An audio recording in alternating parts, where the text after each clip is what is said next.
because I got a comment from Javier today. Javier, you said, hey man, don't know if you're still reading these, but would you recommend your type of lifestyle to someone that is considering suicide?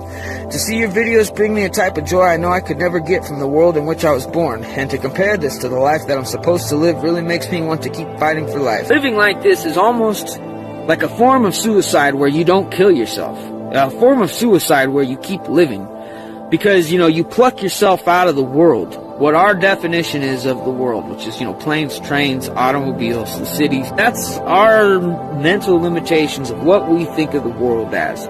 But if you look at space imagery of the Earth, and you look at the night side of the Earth, and you see all this darkness, and you see these clusters of city lights, compared to all the darkness around, cities are very small. Yes, they're like ticks draining blood from the earth, but there's still a lot of earth. There's still a lot of woods. There's still a lot of landmass. There's a lot of deserts. There's a lot of everything.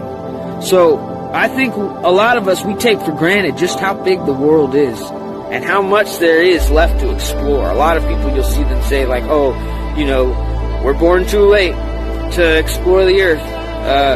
We're not. Just because satellites explore it doesn't mean that, we've explored everything. I found grave sites in the middle of the mountains, just lone grave sites with markers. I found Indian ruins, mine shafts. There are places that can be rediscovered, and there are things still left to do on this earth. This plan has been unfolding for eons. For us to be where we are right now is a gift. You are resetting your mind when you do things like this, and I think that's another thing of what suicide really is. Suicide is killing yourself without being born again. Doing this is killing your old self and allowing a new self to just completely take over. Yeah, there's a lot of shit going on out in the world. There's cities burning down, there's people getting sick, there's people beating the hell out of each other over toilet paper and things like that. But that's such a miniature part of what life is. That's such a tiny little thing, but the thing that's wrong with most of these people is that's all their life is. And when society is your entire life, and society has an illness, you're bound to have an illness in your worldview. I think nature is a great reset button.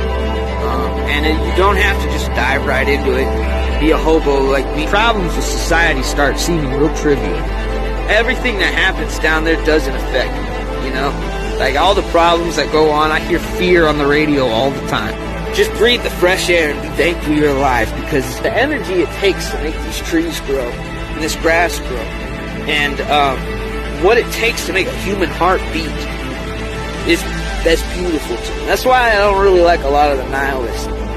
Once you start seeing it for what it really is, beyond the limits of a city, beyond the outskirts of a town, you start seeing the deer, and the crows, and the squirrels, and the quail, and the changes of the scenery, and just think about how the earth wobbling as this happens, and how perfectly away we are from the sun to allow all of this life to flourish.